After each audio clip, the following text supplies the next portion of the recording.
नमस्ते दोस्तों, कैसे आप सभी लोग। Welcome to another travelogue video. Last video में आपको याद ही होगा, हम लोग अपने घर से निकले थे करौली राजस्थान के लिए केला माँ के दर्शन करने। ये इस वीडियो का सेकंड पार्ट है। अगर किसी ने फर्स्ट पार्ट नहीं देखा तो जल्दी से ऊपर लगे आई बटन पे क्लिक करके फर्स्ट पार्ट को जरूर देखना।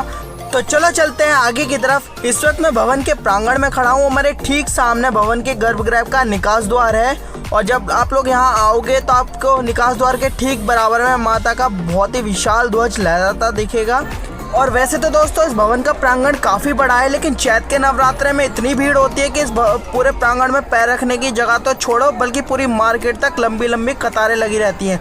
साथ ही माँ को 5 सुपारी ध्वजा नारियल भेंट किया जाता है। इसलिए जो ध्वजा होता है वो इतना विशालकाय होता है कि उसको दूर दूर से लोग लेकर आते हैं। भले वो कितने ही 100 किलोमीटर से दूर से आ रहे हों, लेकिन फिर भी वो लोग पैदल ही दूरी तय करते हैं और माँ को इस बड़े बड़े ध्वजा जो है भेंट किए जाते हैं। दोस्तों जब केला माता के मंदिर में आते हैं तो यहाँ की मान्यता है कि जो बिना हाजिरी लगाए यहाँ से जाता है उसकी मनोकामना पूरी नहीं होती। इसलिए यहाँ के हमारे जितने सब फैमिली मेम्बर हैं सभी लोग अपनी अपनी हाजिरी लगाएंगे और आप भी लोग आओ तो जहाँ पे हाजिरी जरूर लगा के जाना।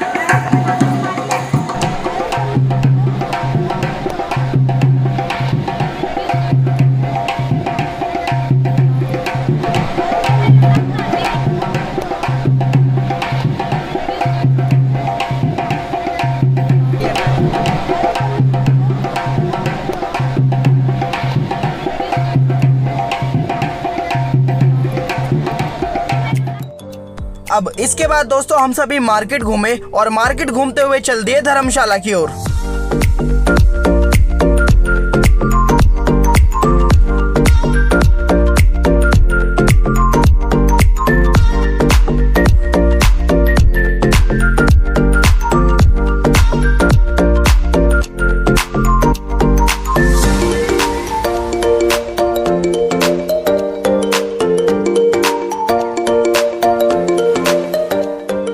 जैसे कि मैंने बताया था कि देश के कोने कोने से लोग माँ को ध्वजा भेंट करने आते हैं, ठीक इसी प्रकार एक काफ़ी बड़ा ग्रुप माँ को ध्वजा भेंट करने आता है, जिसके अंदर बहुत ही सुंदर झांकियाँ या कहूँ कि नृत्य भी हो रहा था और इसका मनोरम दृश्य हमें देखने को मिला और ये सब हम आपको भी दिखा पाए, ये हमारा सौभाग्य है।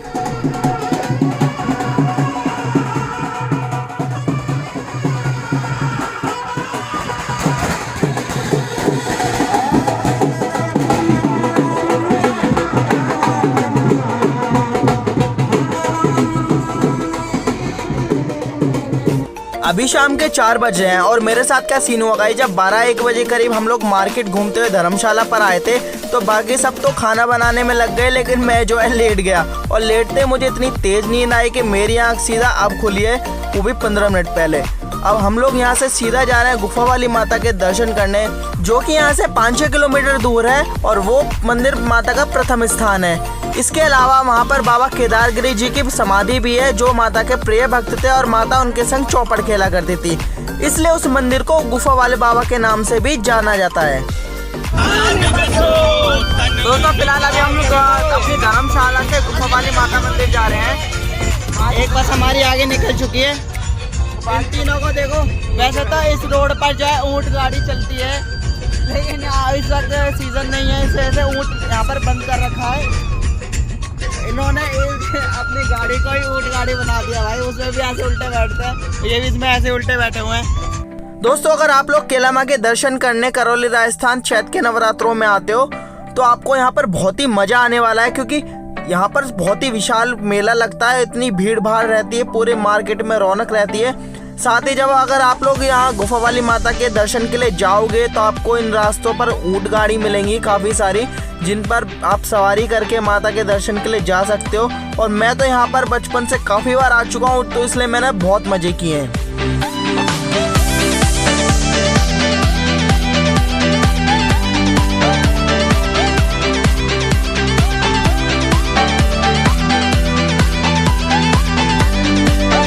तो लोग गाइस हम लोग माता के गुफा वाले मंदिर पहुंच चुके हैं और आप लोग एक बार इस बैल का साउंड सुनो, सच में पूरी बॉडी में एक एनर्जेटिक वाइब्रेशन होने लगती है। दोस्तों ये रास्ता सीधा माँ के भवन जाता है और एक बार भवन के आसपास का आप नज़ारा देखो, क्या शानदार नज़ारा है। अब इसके बाद दोस्तों हम आ गए हैं केला माँ के प्रथम स्थान के दर्शन करने। हमने यहाँ पर पूजा करने के बाद पुजारी जी से बात करी, उन्होंने हमें काफ़ी अच्छी बातें बताई। इसके साथ ही हमें माता के इतिहास से भी अवगत कराया और उन्होंने हमें बताया कि ये गुफा का स्थान माता का प्रथम स्थान है जो कि हजारों लाखों वर्ष पुराना है और केला माँ ने अपने ठीक बराबर में माँ चामुंडा को अपनी छोटी बहन के रूप में स्थान दिया है। इसके अतिरिक्त केला माँ यहाँ पर साक्षात कन्या के रूप में रही हैं और बाबा केदारगिरी जी को उन्होंने न केवल दर्शन दिए हैं बल्कि उनके साथ चौपड़ भी खेली हैं। पुजारी जी ने हमको माता की ढेर सारी बातें और ढेर सारे किस्से सुनाए, लेकिन मैं आपको सारे किस्से तो नहीं सुनवा सकता, लेकिन एक छोटा सा किस्सा जो मैंने पूछा वो मैं आपको उनके मुँह से सुनवा देता हूँ। मैंने पूछा था कि माता की नजरें थोड़ी सी तिरछी क्यों रहती है, तो इस संदर्भ में उन्होंने क्या कहा ये आप उन्हीं के मुँह से सुनिए। माता की तिरछी नजर क्यों रहती है? एक समय का जिक्र है, बाबा और मैया यहाँ बैठ के चौपड़ खेल रहे थे जी इस जगह पे, तो मैया के केसों से जल आने लगा। बाबा बोले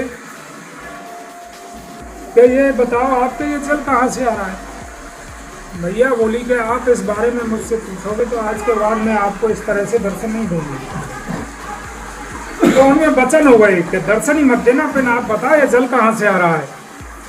तो जब मैया ने बताया कि भाई मैं आपके पास एक शक्ति से बैठी हूँ, एक कला से मैं कोई भगत की जात समुद्र में डूबने को जा रही थी, उसको पार लगाने चली गई। चलो आपने जो किया है वो ठीक है, इस जल के लिए मैं आपको हमेशा को प्रकट करती हूँ। तो ये समुद्र का जल है वो चल रहा है जो मैया ने अपने केसों से प्रकट किया है। बाबा समझ गए कि अब मैया हमको ऐसे दर्शन नहीं देगी, तो बाबा बोले आप थोड़ा रुको, मैं अभी आ रहा हूँ। तो 4-6 कदम यहाँ से चल के यहाँ जल्दी समाधि ले गई। तो मैया बाबा की तरफ देख रही है कि बाबा आ जाए, तो उसी टाइम से मैया मूर्तियों में ही आ गई है। तिरछी नजर इस वजह से बाबा की तरफ देख रही है। हाँ दोस्तों अभी मैं भवन के बराबर में पहाड़ी पर आया हूँ और आप यहाँ पर काफी सारे पत्थर देख पा रहे होंगे और इन पत्थरों से छोटे छोटे घर जैसे बने हुए हैं। जब मैं बचपन में आया करता था तो मैं भी ऐसे घर जैसे बना के जाया करता था। चलो इस बार भी ट्राई करेंगे। बाकी इनकी बनाने की मान्यता क्या है मुझे अभी तक नहीं पता। फिलहाल बनाने में काफ़ी ज़्यादा मज़ा आता है। अगर आप लोग भी आओ तो यहाँ पर एक बार ज़रूर ट्राई करना, क्योंकि हर किसी से घर बनता नहीं।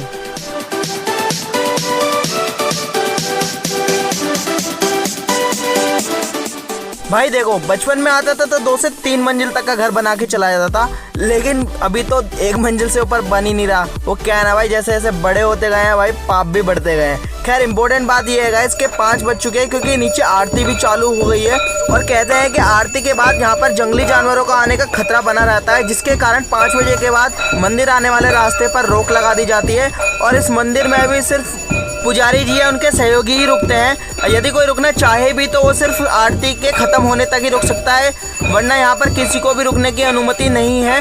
आरती के ख़त्म हो जाने के बाद मंदिर को जल्दी से जल्दी खाली कराया जाता है। तो चलो अब यहाँ के नियम और खतरे को देखते हुए हम भी अपनी धर्मशाला की ओर वापस चलते हैं।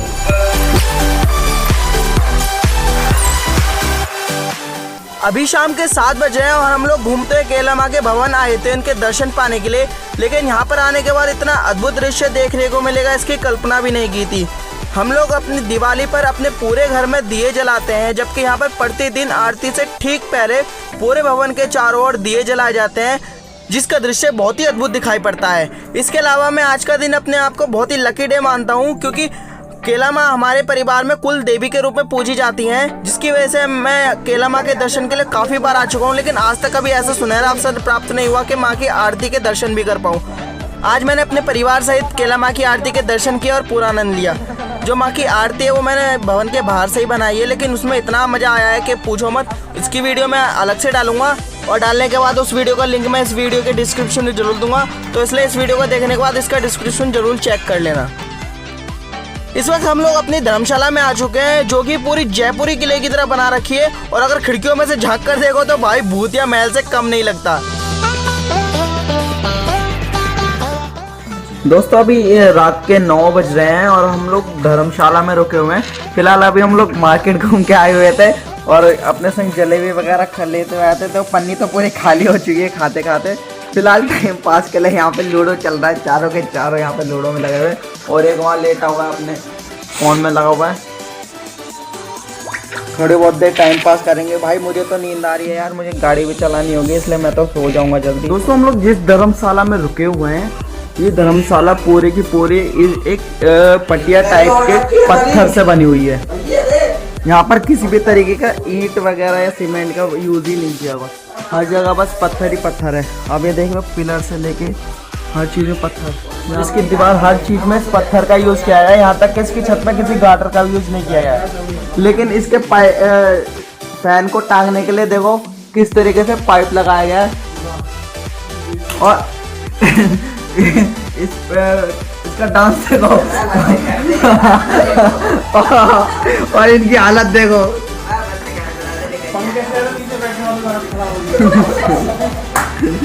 ये मनोरंजन के लिए है। तो चलो गाइस, हम भी इस फैन की तरह डांस और मनोरंजन करते हैं पूरी रात काटने वाले हैं। इसलिए इस ट्रैवलर ब्लॉग में इतना ही। जल्दी मिलते हैं इसके नेक्स्ट पार्ट में।